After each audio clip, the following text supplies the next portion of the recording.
یو سړی راغی ما ته وی چې ښځې نه ډېر تنګ یم.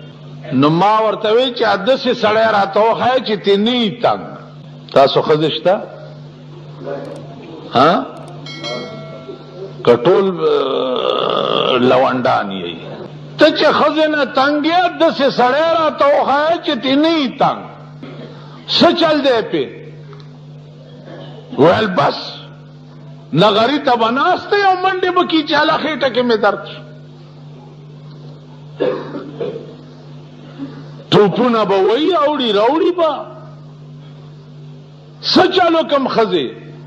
ویل بس دلته مې علاج نه کېږي مور کره ځم. ویل هفته کې 5 ورځې مور کره یي او 2 ورځې چې دلته تېرې کړي بیا خېټه کې درد شي. اریان یم چې وکړم ورسره څه مور کره سمه دمه یو چې ما کره راشي خېټه کې درد شي. نو مالتا قرآن ویلی دی؟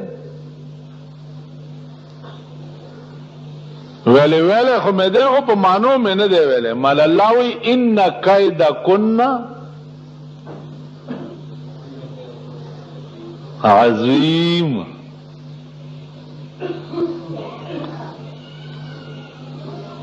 الله وی د ښځو مکر دا ډېر لوی، دومره لوی مکر او فریب لکه د ښځو چې دی پناه په خدای. ما وی رکاوټ پکې څه دی؟ ولې نه راځي؟ وی جی نور رکاوټ نشته خو دا ښځې دومره لرې لاړې چې دا به ستاسو هغه پلاران د قبرونو نه او نیکونه روزي دا رړی ګډې به تاسو بیا په کور کې کېننوئ.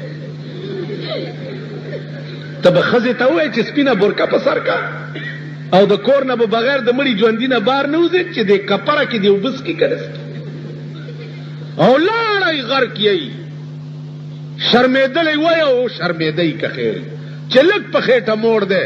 اول کار یې دا دی چې ښځې نه بورکه لري کړي او بربنډی ځان سره ګرځئ. تاسو د دې علاقې خلک چې کېنې مینګه پښتانه مینګه کېنې هغه ورځ ما ته چا خط رالیږلی وی پښتنو پسې بد مه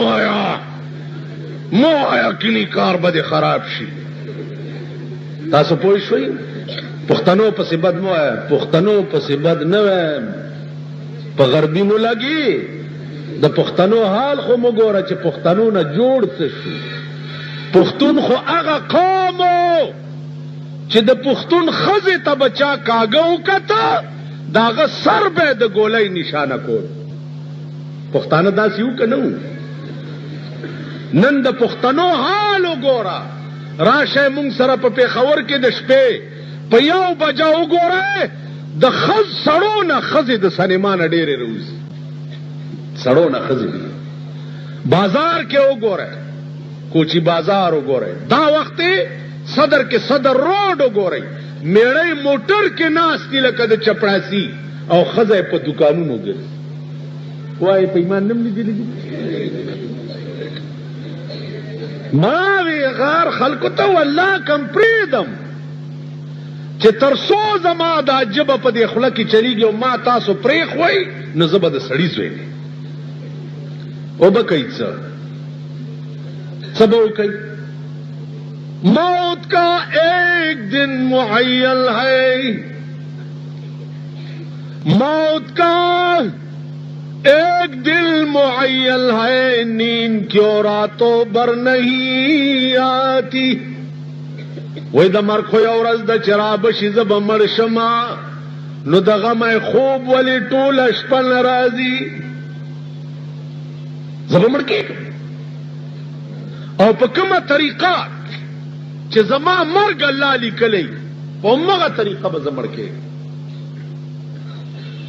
همغه طریقه. نو یاره پکې د څه سو پورې چې د حق د وینا تعلق دی نو هر حال میں حق بات کہیں گے، ممبر نہ صحیح بر سردار کہیں گے. ممبر دی نہیں د 500 رسۍ چې درته مری تا چولی او هغه رسۍ چغه ووي ته به هله ایمان تیری. عزیزانو ایمان تیرول ډېر ګران کار.